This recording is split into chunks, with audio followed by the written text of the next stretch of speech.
welcome in JP Morosi, who brings us the very latest as per usual. And the guessing game is over as to where Nate Eovaldi will pitch in 2023 and beyond. He's going to his home state. Tell us about it, JP. Good morning. Yes, Matt and Anthony, good morning. As we have described Nate Eovaldi in the past, the second greatest pitcher ever from Alvin, Texas. No shame in that when number one is the Ryan Express. And so Nate Eovaldi will now go pitch for one of Nolan Ryan's former teams, the Texas Rangers, on a 2-year deal, $34 million guaranteed. As Matt and Anthony, we see the remake of the Rangers rotation continue. Jacob deGrom is there. Andrew Heaney is there. Eovaldi now joins them along with Martin Perez and John Gray, both of whom were signed since the end of last season. And here is now your rotation. In the span of a couple months, the Rangers now have one of the most star-studded rotations in Major League Baseball. I think for a long time, a lot of us expected that Eovaldi was going to stay in the American League East, specifically with the Boston Red Sox, because he, of course, had the qualifying offer attached to him, which we thought, therefore, would mean that in the Red Sox case, they would not, of course, have to give up the qualifying offer or give up the pick to sign him. The unique thing here with the Rangers is that they've already had to give up their highest pick to sign deGrom, and so the marginal cost of that next draft pick that you give up is a little bit lower. So the Rangers clearly going all in, trying to win in 2023 and fill up that beautiful ballpark there in Arlington, Texas. And to do that, they've got a native son in Nate Eovaldi. You know, I had been a little skeptical as to what the Rangers were doing. They went out and paid the big price for deGrom, but they have added to that signing with some really great moves for me. And I'm now at a point, JP, where I'm buying the Rangers. And when you look at the offseason ads on that projected rotation board that we saw a moment ago, we didn't even list Jake Odorizzi. We didn't even list former first-rounder Dane Dunning, who is back next year. They've put together a really good frontline starting staff. And for those that are still skeptical about their bullpen, hey, not all these guys are going to be in the rotation. And if they end up moving Odorizzi into a long man's role or Dunning into a long man's role, that bullpen's going to be pretty good too.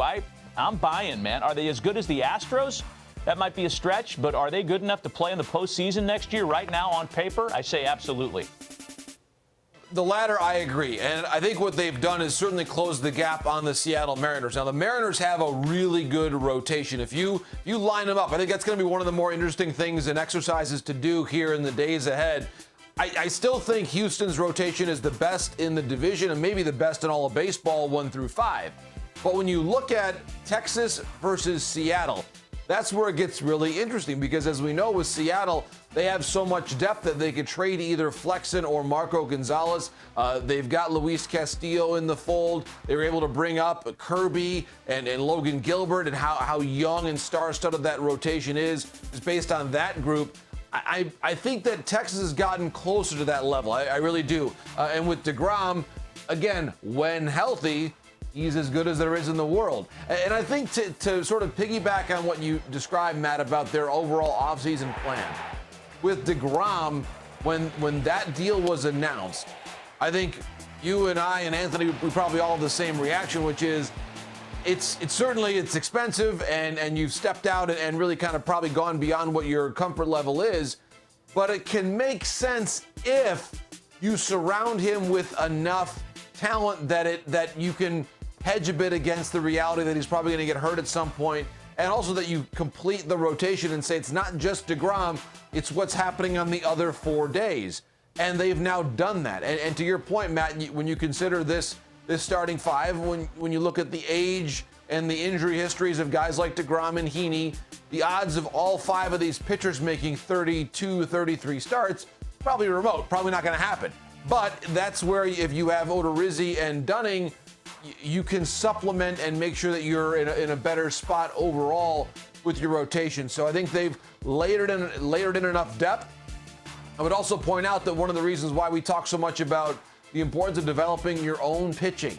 When you don't have your own pitching, this is how expensive it can get. Look at all the tens of millions of dollars they're going to spend every single year because they didn't really have their own homegrown rotation. I think that is the key thing to keep in mind is that you can either pay for it on the front end with really good drafting and international signings and player development, or if you can't, that tab is going to come due later on, and certainly it has come due in a pretty extraordinary way this winter for the Texas Rangers. Yeah, really good point. And I guess as a finishing piece, there would still be some critics that would say they could use outfield help.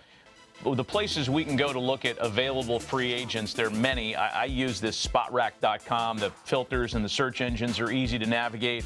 I mean, if they really wanted to spend a little bit more money, and it wouldn't take a king's ransom to land A.J. Pollock or Adam Duvall or one of the power-capable outfielders, veteran guys. We're talking about players in their, early to mid-30s. I think there's probably something else for the Rangers, and then it's a finished piece to try to compete this year. I'm buying it. Yeah, I think offensively there's more they can do, but they have so much young talent that they're waiting to kind of see what that develops into. So it's that fine line of finding somewhere where you can still let those guys develop, maybe at the major league level, see what you have. Maybe you don't have to go spend, but also having enough in-house and enough depth to be able to cover everything you need. I like the track that they're on. I like the idea of building a team around veterans, but having a lot of youth and that energy around the clubhouse and having an ability. You definitely have leaders in this clubhouse, whether it's Marcus Semien and Corey Seager, which they added last year, Jacob deGrom and others. This is going to be a really fun team to watch. And of course, you have the manager, you have all the pieces around it. They're putting together a really good just group down there in Texas. And I think there's the more good players you put out there for Bochy, I mean, he's just going to have really good, easy decisions to make.